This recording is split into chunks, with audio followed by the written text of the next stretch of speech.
So it's a great place to open up an IT company. Yeah. Most useful thing I was looking at before coming to Lviv was Can you tell me the minuses of Lviv? Did anything disappoint you in Lviv?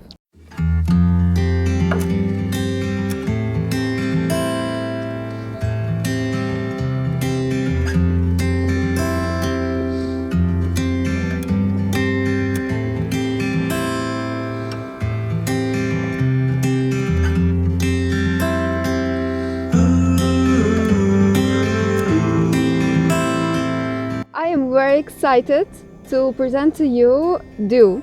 hi.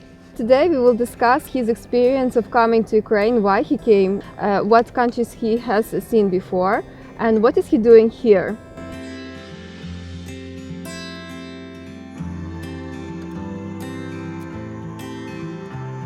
Actually, we met when I was walking, exiting a park, the main park in Lviv, Streetsky Park, and I saw him on the street, and he started talking to me, and then I realized that we are actually friends on Facebook because we already discussed on Facebook, connected and discussed his coming to Lviv. And so yes, he will tell you more about himself. Yes, and we'll see. I know that you will get a lot of useful information. He's already well known in circles in Lviv, and I'm so excited that he allowed me to interview him. So please tell me about Okay. yourself. It's my pleasure, Irina, because I don't do such stuff, but you requested me, and I thought it's really great to show my effort through your videos because your videos are also getting popular.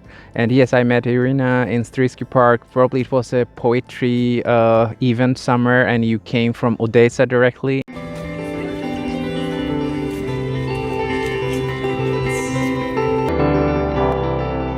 Вдыхая воздух новых городов.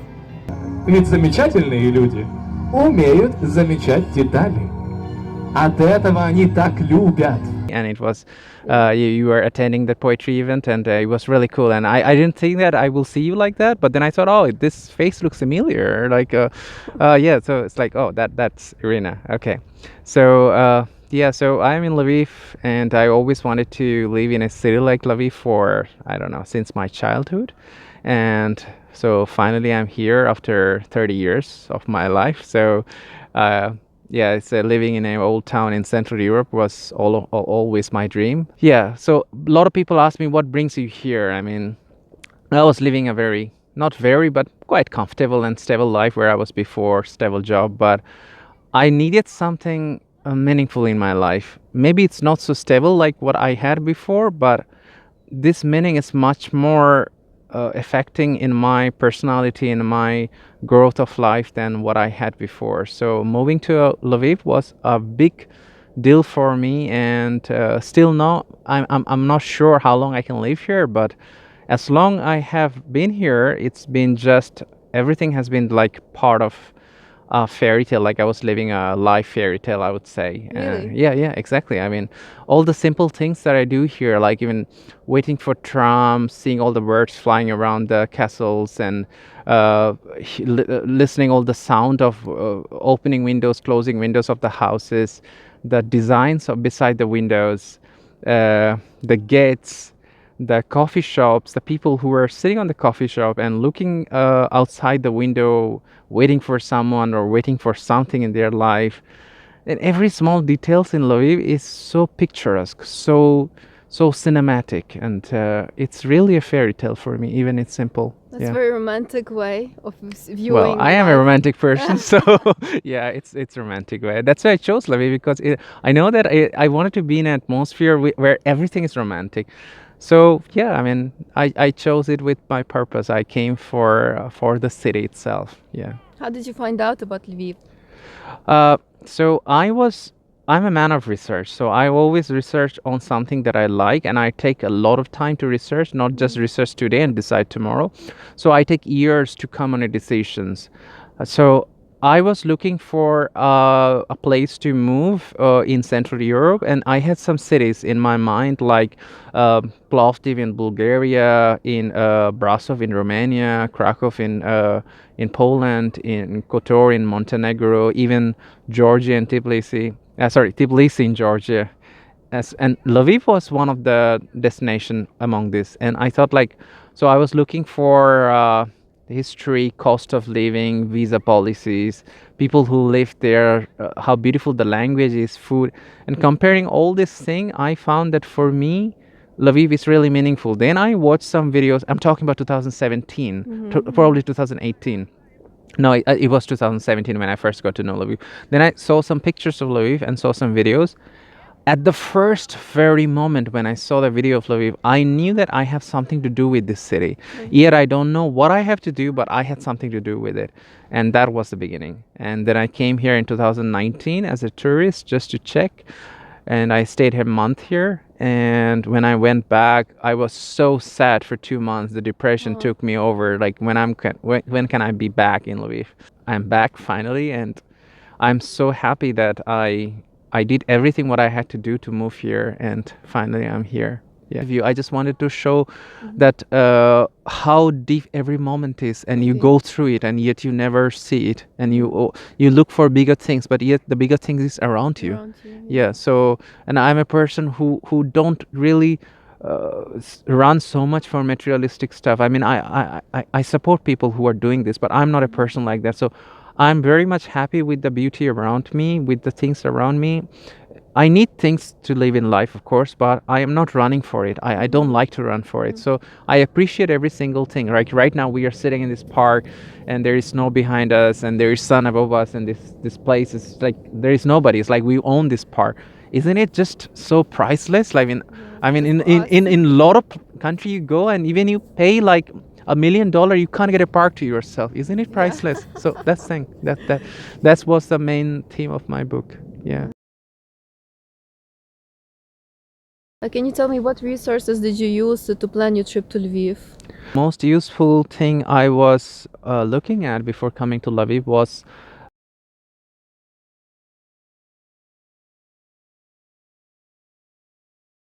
so if you want to look for exotic place in the world, you don't look in Lonely Planet. You look in, if you search in Google like, okay, top 10 villages in Ukraine, it will show you the places. It's a site where you will find all the exotic place that maybe many people didn't hear about it, but it's beautiful. Then I went through few documentaries. I don't exactly remember who were the author of the documentaries, but I watched several documentaries and On YouTube? Yeah, on YouTube. Yeah, and then I read some other articles about Lviv as well, and yeah, and By you Google. yeah, and some historical documentaries that what was the history of Lviv, like for how many hands it has been changed, what empires that ruled Lviv. So the base of Lviv. Then the whole picture came in front of me. And so when I come here first time, when I see the people mindset, I can really connect from my research that all this thing in front of me has some connection with the things that I have learned before. It is very true, and it's very important to know the history of Lviv, which is why I advise to either read yourself or do your research before you come, or go on a guided tour, because really we were under influence of many empires, and we were part of many countries, and it definitely has influenced us. So it's not a typical city that you see. It's very complex actually. Just random research would do. I mean, it's not so difficult to know because there are so many sources on internet. Lviv is quite popular at this moment. Yeah. And so we discussed coffee places in Lviv, and Du is actually organizing meetings. He's actually becoming really socially so active and bonding, uniting international community. And at this time of COVID, when everything is down, he's creating opportunities for people to meet and bond. And also, just going back to your background, can you tell me about what countries you visited in the past? Okay, so I born in a like small city in northwest of India. It's called Darjeeling. If you know, if you're a lover of tea, you'd know Darjeeling tea. It's like very famous British tea. So they were ruled by 200 years of British people. So the culture is very British there. So and then after that I lived in Florida in Tampa for 4 years, and then after that I traveled around the world for 1 year. Not around the world, but few countries in a row. Backpacked for a year, and then I started working as a English teacher in Thailand. where I have been living for 6 years. In between that, I have been teaching on and off in China. So I have lived in China for a couple of months while during my stay in Thailand. And yeah, I've traveled to like some other Southeast Asian countries like Laos, Vietnam. I was in Hong Kong and stuff like that. And well, as I said, I don't travel much, but I know about the world, but I only go to the place where I really want to go. And you work in Lviv, yes? Well, yes, at this moment I create these events, and I'm working on my book, and I teach English part-time. I never thought I would teach English in Europe, but it never left me. So I came here and this offer came and I said, why not? And like it's a few days a week. But I have some plan of startup this year. If things goes well, I wanna start up my own little art cafe. So that's my future project. If it goes well, then you will have a little tiny art cafe dedicated to Lviv. Yeah. Nice. Yeah. The real Ukrainian feelings that to be proud of your country and to use every resource around you is very much in the culture of Western Ukrainian people. They are not looking for so much to move to America or move to some brighter. I mean, there are a lot of people going to Poland on and off. They already left. Yeah, yeah. I mean, but if you go to Eastern Ukraine, they are really into moving. Really, because the lives are probably not so good there and stable there. So in Western Ukraine, I would say a lot of people still want to live in Ukraine. I know a lot of people who have like really talent, really ability to go outside. They go outside, but they live here because they really like Ukraine. So that's another characteristics of Western Ukrainian people. And another is people love food here, and Love food? Yes. So I love the food culture here because when I was living in Thailand, I couldn't eat most of the food because I can't eat spicy food. So here the foods are so go along with my taste, and the people here, they make food with such a big heart. So every food is so tasty, every food. So the food culture is really very much colorful in my eyes. What is your favorite food? Vereniki. I like vereniki. I like milinci. I like pryaniki. Pryaniki is cookies. Yeah. I love them. Ukrainian style? Yes, Ukrainian style. What is that? It's a gingerbread, no? Okay. Yeah, it's a gingerbread. So it's pryaniki. It's great. Okay. Borscht. Borscht, yes, but it's not my favorite. Vereniki is my favorite. Oh yes, syrenik. How can I forget syrenik? Yes. So if food, then vereniki. If sweet, then syrenik. Right. Yeah, but I love Ukrainian food. Simple foods here are so delicious. So delicious. Yeah. Can you tell me the minuses of Lviv? Did anything disappoint you in Lviv? Yes. Everything in this world have disappointment. Yes. Human being places, because everything is human made. The main thing that disappoints me here, it saddens me truly. I had to deal with high traffic every day, and I promised myself that I will never deal with this kind of lifestyle. So I didn't think that I will feel that in Lviv, because Lviv is a small town. And here the story is very similar. It's getting very similar because people here, they're making money from different sources and they're buying cars. And they're not understanding that this city is not designed for cars. They wanted this city to be designed, but it's impossible. It's an old town. If you want it to be a car-friendly city, you have to break the entire city. Yeah. Then it's not Lviv anymore. Okay. We got another person to interview here. He wants to be part of Focus. What other things, negative things? Another negative thing is that some people here in Lviv, when they see foreigner, they want to make money out of you, and which is not so bad, but sometimes it can create a very bad situation. So I give two small examples, very small. I don't want to scare you guys off because it was a scary incident, but it's life. You have it, you forget it, and you learn from it. So one time I was in a bar and I didn't know if I lost a key or it fell down, and this waiter came out with the key, and then he said, "Is that your key?" And I said yes, and said, "Okay, you gotta pay me money to get that key." And I wasn't expecting that. That's a waiter, and I had a beer in that bar. Why should I pay to the waiter? It's a help. and that person was keep insisting that it's Ukraine, it's poor, so I must pay to get something what I lost. It was very strange for me, and I was scared. And he was calling other people because I was not accepting the amount he wanted me to pay.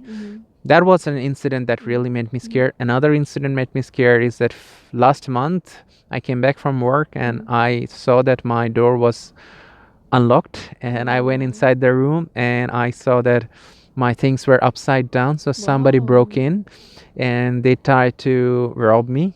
And I was very surprised that person checked all of my things, all my documents and everything, but they didn't take anything. They were looking for cash, and I didn't have any cash. Yeah. So they didn't take my speaker, my documents, my credit card, my debit cards. But it was an incident for me. I never had this such incidents in my life, and I never thought I will experience it. But I called the police, and police said, okay, I mean, if you want to deal with it, it will take few days, few week probably. So you better change your locks and stuff like that. That's the only way you can. So now I changed my locks and stuff. But I learned from those things. I became more cautious. Adu lives in the Sikhiv region, so it's out of center. It's actually first time I hear the story of robbery now, but maybe. Yeah, I didn't expect that, and I accepted. I'm The not so reality. scared, but it's just an experience. Yeah. So people just have to be a little bit careful if you live here, and just lock your door, keep your documents and money in safe place, or just take it with you. Yeah, things like that. Yeah. And what other things? Other things, another negative things. There are not so much to say, but the I would say that everything in Lviv is very affordable except rent. Okay. The rent is going in Lviv in skyrocket. Oh. So, and I know a lot of stories in around Europe, around world, that foreigners help to rise the price of the property, and then local people face difficulty for it. That's the rent thing is a minus point here. Thank you guys for watching this video. I hope that you got a lot of useful information and you will be inspired to go to Lviv and then also maybe do your own projects and maybe write a book and Or maybe you open an IT company, which most of the people do here. because we have this talent. Ukrainians are one of the most brilliant IT people in the world, guys. I mean, the amount you pay their salary and the amount of work they do, it's great, and you can't get that quality anywhere in Europe. I did my research, and I also had a friend who owns an IT company who wanted to open a branch here, and he also got to know that if in Europe, if you want to open a good IT company, then Ukraine is the place. I mean, in that salary, it's impossible in other part of Europe. That amount of and in Philippines, in India, they have good IT industry, but the quality of work is not like Ukraine. Here, people, you tell them a little bit, they can do the rest of it, but there you have to explain the whole thing. They don't have so much. So it's a great place to open up an IT company. So do your research, come to Lviv, and maybe it will be a good opportunity for you for future business or just new fresh view on life. Please like this video, please subscribe to the channel, and I'm happy to make more interesting content for you. Thank you, Du, for doing It's my pleasure. It's my pleasure. Thanks. See ya. Bye.